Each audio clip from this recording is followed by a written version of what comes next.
Hey guys, good afternoon. It's Angelo Christian Financial. Thank you so much for watching Real Estate Insider, our podcast, where America goes for funding for the last 20 years. Your nation premier lender for commercial and residential lending. Really appreciate everyone watching the show. We've been doing this now. We've almost shot over 700 videos. Been doing this for nearly 6 years. And today we're actually talking about the big D word. Some of us have actually had a divorce before. And what happens? Does life go on? Of course it does, but how does it work when you're trying to get funding? Well, can you get a loan after you get a divorce? What's the process? What does it look like? What are the repercussions? What are some of the things you have to be proactive about to make sure that you're aware of if you've gone through a divorce or you're thinking about going through a divorce, and inevitably you're going to need financing once again in the future. So we've helped literally thousands of people that have either been through a divorce or they're going through a divorce, and there's certain things you have to be aware of when you're trying to get financing, because the divorce can and will haunt you if it's not properly structured. So I want to talk about this. The first side is preemptively how to prepare if you're about to go through a divorce, and then we can talk about post-divorce on how to manage that as well. So that's the basis of this video.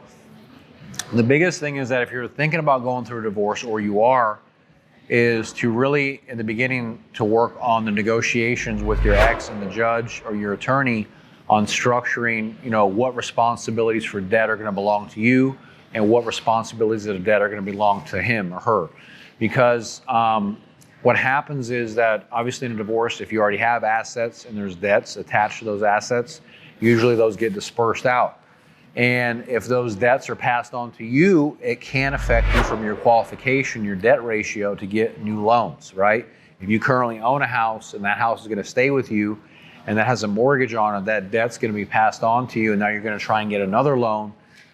So you have to think about that. Also, if the debt is going to go to your ex-spouse and you continue to make that payment, that debt can still be factored against your debt to income ratio. So I highly recommend, if you're contemplating to get a divorce and that debt is going to be going to your ex, that you make sure in the divorce decree it clearly states that debt belongs to them, and they get that debt out of your name as soon as possible, and that your ex starts paying that debt immediately. Now, under no circumstance do you want to just let your credit go. I talk to so many people that have gone through a divorce and they just let their credit go, and now they can't qualify for anything, and they need a complete credit rehabilitation that takes 6 months to a year because their credit is shot from the divorce. Do not let that happen to you, okay? Because it'll affect you big time, especially if you're trying to get financing for new loans and your credit's shot. So continue to pay your bills on time, until the divorce is complete. If you're going through the divorce and certain debts are going to your ex, make sure you get those debts out of your name. Do not leave those debts in your name, no matter what. Under no circumstance do you want to leave credit cards, car payments, car loans, mortgages in your name. Get those things out of your name. Now, until those things are out of your name, make sure they're paid on time. Do not just let them go, because it will hurt your credit score. The credit bureaus know nothing about your divorce, and they don't care about your divorce. They will still ding your credit score, okay? So you need to continue to make your payments on time even after your divorce is finalized, until those debts are out of your name. Now, if certain obligations are going to go to your ex, make sure in the decree that's spelled out and those obligations go to them. And also make sure those loans are taken out of your name. Because if you don't do that, and let's say that in the divorce decree, a house went to your ex, but you're continuing to make the payment, and the underwriter checks your bank statement and say, hey, well, you're still making the house payment, they're going to hit that against your debt ratio, and it can affect you for qualification for your new loan. So be very careful with that. Because I see this all the time where people went through a divorce, they say, oh, that car belongs to my ex, but you're still making the payment. So if you're still making the payment, you're going to get stuck with that liability in your debt ratio, and it could affect you from what you qualify for. If you're paying $500 a month for a car payment, and you think in your head that you're okay because the divorce decree said it belongs to your ex, but you're still making the payment, that's not how it's going to happen. You got to make sure that they're taking on that responsibility. Don't just go through a divorce and let that debt go to your ex, and then you don't actually get it taken out of your name. Because if it's still in your name and they're not making that payment on time, it could affect your credit score.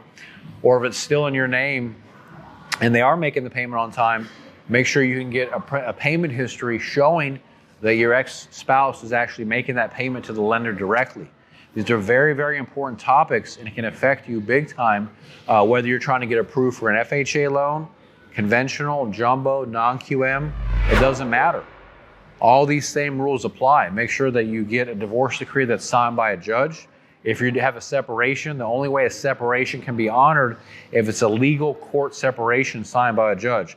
A notarized personal separation cannot be accepted with funding for residential or commercial loans. Only a court-ordered signed legal separation by a judge can be honored. So always remember that if you're going through a separation, separation is different than a divorce.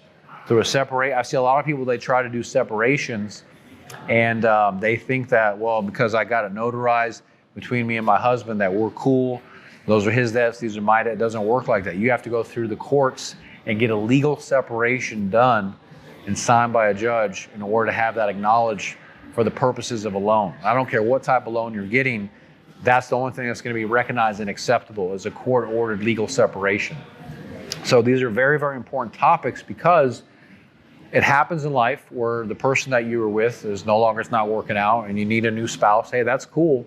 But know what the rules are with lending so you don't get screwed or stuck because I don't want that to happen to you. So that's why I made this video, because we see a lot of people that are going through a divorce or a separation and they don't understand the legalities around it when it's time to get a loan, because inevitably your life is going to emerge and you're going to want to get financing again for cars and houses. And you got to make sure that you do it right, that you do it properly. So if we can help you with any type of real estate funding, call or text us at the number above, the 832-431-6331. That's why we're here.